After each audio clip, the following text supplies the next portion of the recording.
Vamos agora proceder à última sabatina. Chamo o candidato Mancipo Oliveira Lopes para que faça uso da tribuna e responda os questionamentos da nossa comissão de arguição.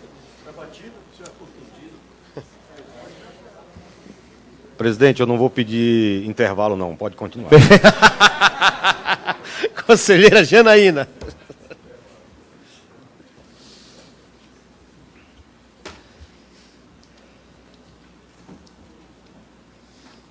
Ainda mais se for para fumar, né? Vou ver o que ele falou. Primeiro compromisso como candidato. Compromisso não fumar. Amém, amém.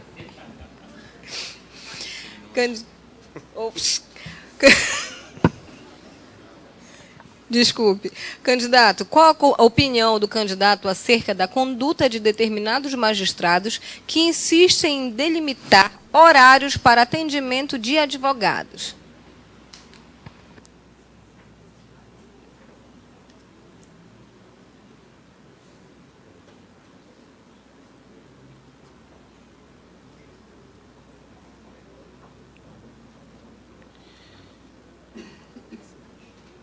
Um verdadeiro absurdo. Poderíamos nos limitar a isso, mas é triste vermos, ainda hoje, depois de tanto que a ordem, nós advogados, reverberamos a questão da prerrogativa e você ainda percebeu hoje, no judiciário, horário para atendimento de advogado. Por isso que eu iniciei respondendo que é um absurdo. E digo isso não porque rodei agora para saber a realidade do interior do Estado. Digo isso porque já milito há quase 20 anos no interior do Estado. E garanto a vocês, garanto à minha instituição, que, se alçado desembargador for, este tipo de atitude será veementemente combatida por mim, porque necessariamente passa pela violação da tão batida prerrogativa. Prerrogativa não se transige, prerrogativa não se acorda, prerrogativa não se tem jeito para resolver, tem que se respeitar. E para que a prerrogativa seja respeitada, nós devemos exigir do representante do Quinto Constitucional que seja a voz reverberadora da advocacia para fazer com que, se expedientes dessa natureza ocorram, estejam lá para ser o primeiro a alardear para fazer com que ele acabe, extirpe, termine. Muito obrigado. Conselheiro Roberto de Oliveira.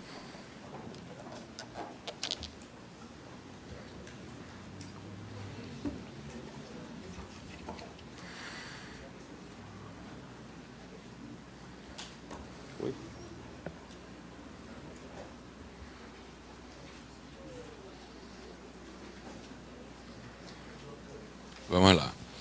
Na opinião do candidato, o processo judicial eletrônico limita o acesso à justiça?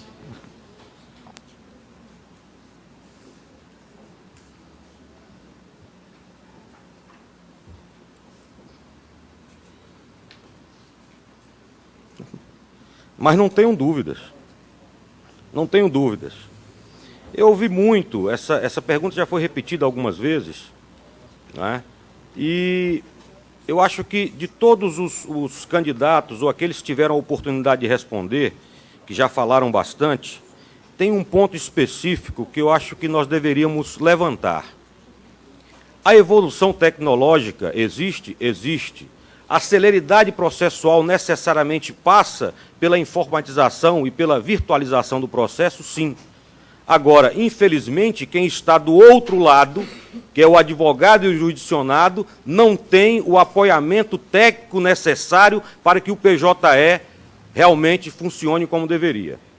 Conversando com um amigo do coração, eu disse a ele o seguinte: eu não vi, com exceção do CNJ, onde temos representantes da ordem, nenhum representante do Quinto Constitucional fazer valer a voz do advogado no que diz respeito à deficiência técnica que nós temos nos interiores do Brasil, não é do Pará. Essa deficiência é no Brasil. E o CNJ, diante de uma cúpula fechada, determina a imposição do PJE e impõe apenas a uma parte da tríade processual, que é o advogado, o cumprimento de prazo. A experiência tida pelo TRT, aqueles colegas que militam arduamente lá, nos dá o exemplo de que o sistema teria que ter sido muito mais, como é que eu posso dizer aos senhores, estudado para aplicação. Dou como exemplo a Receita Federal.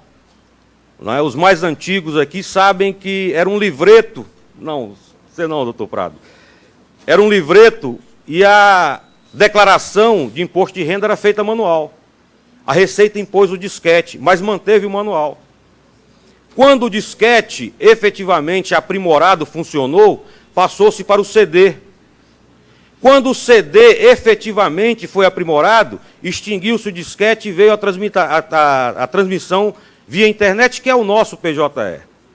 Mas esse sistema demorou 15 anos, hoje funciona. E por que num curto espaço de tempo, sem que nós tenhamos estrutura de informática suficiente em todo o Brasil, nós temos que impor ao advogado, que é o único que cumpre prazo, o PJE, infelizmente, me perdoe, goela abaixo. E eu não vi nenhum representante do 5º Constitucional, isso é no Brasil inteiro, fazendo valer esse clamor do advogado, fazendo valer essa deficiência que nós temos, para que tivesse um pouco mais de serenidade, um pouco mais de experiência e um pouco mais de tempo para que essa exigência fosse absoluta. Conselheiro... Agora é conselheiro Jefferson Bacelar.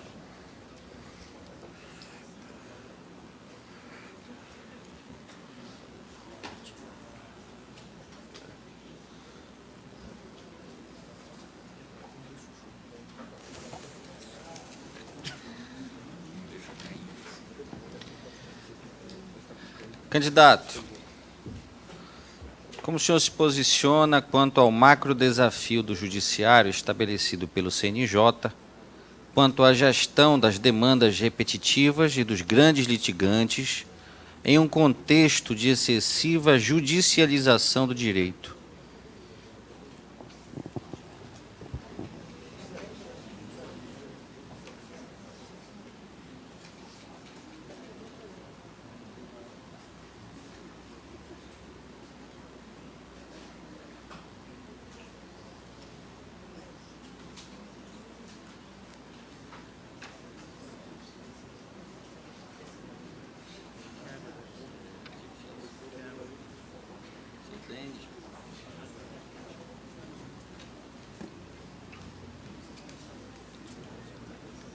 Vamos começar de trás para frente. Quando se coloca aqui o contexto de excessiva judicialização do direito, né,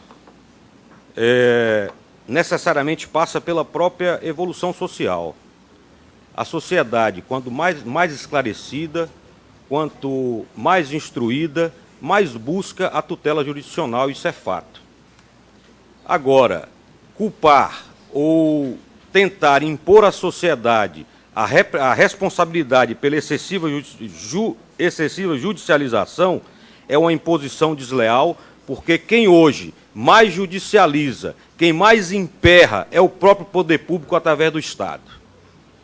Aqueles colegas que militam contra o poder público sabem o quanto é morosa, é demorada, é difícil uma solução para o litígio.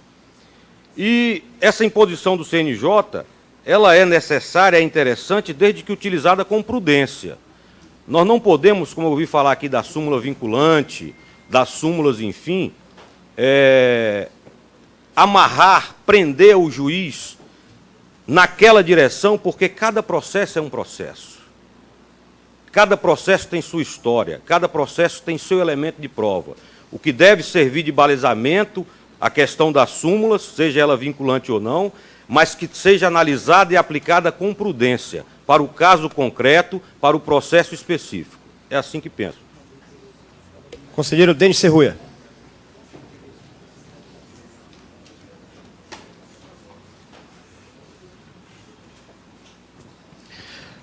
Candidato, qual a sua posição em relação à violação do Estatuto da Advocacia e da legislação processual constante no Manual de Rotinas elaborado pelo TJE Pará?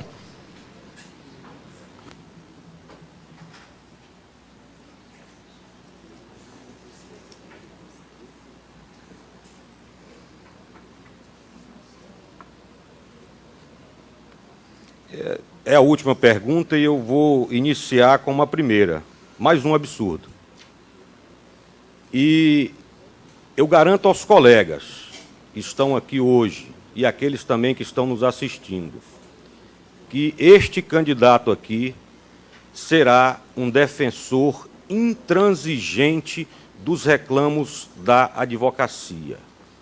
Toda e qualquer atuação, normatizada ou não pelo tribunal, exercida ou não por esta ou aquela autoridade subordinada ao tribunal, que eventualmente viole a prerrogativa, terá um defensor da nossa prerrogativa de forma absoluta. Nos deixa triste em ver sessões do tribunal. Nosso amigo César já foi vítima de você assistir e sair de lá triste, quando um representante do 5º, terminada a sustentação oral de um colega, diga: doutor, o senhor está desatualizado, o senhor tem que estudar mais. Doutor, a palavra em latim não se pronuncia desta ou daquela forma. Enfim, vindo de um representante da advocacia, isso nos choca. Isso nos choca. Nos choca profundamente. Porque desde que eu me inscrevi na Ordem dos Advogados do Brasil, ainda em Minas Gerais, o discurso sempre foi o mesmo e não mudou. Nossas prerrogativas são diuturnamente violadas. E o representante do 5º, junto ao Tribunal de Justiça, não pode permitir que ela seja normatizada a sua violação. Em hipótese alguma. Ainda que a voz inicialmente seja isolada, mas ela tem que existir. E tem que existir partindo inicialmente do nosso representante do 5º Constitucional, e eu me comprometo com todos os colegas que os ofícios de uma pergunta que eu ouvi aqui, as recomendações que eu ouvi aqui de uma pergunta da OAB, tem que ser, sim, não só defendida, mas convencida junto a todos os membros do colegiado, porque eu nunca vi, não presenciei qualquer reclamo da OAB junto ao Judiciário, ao Tribunal de Justiça, que não fosse o anseio dos colegas advogados. Portanto, nós não podemos esquecer, como eu disse aqui nos 3 minutos iniciais, nós somos a advocacia, nós vivemos a advocacia, nós temos que defender a advocacia. Muito obrigado. Parabéns, candidato Mancípolo, muito obrigado pela sua participação.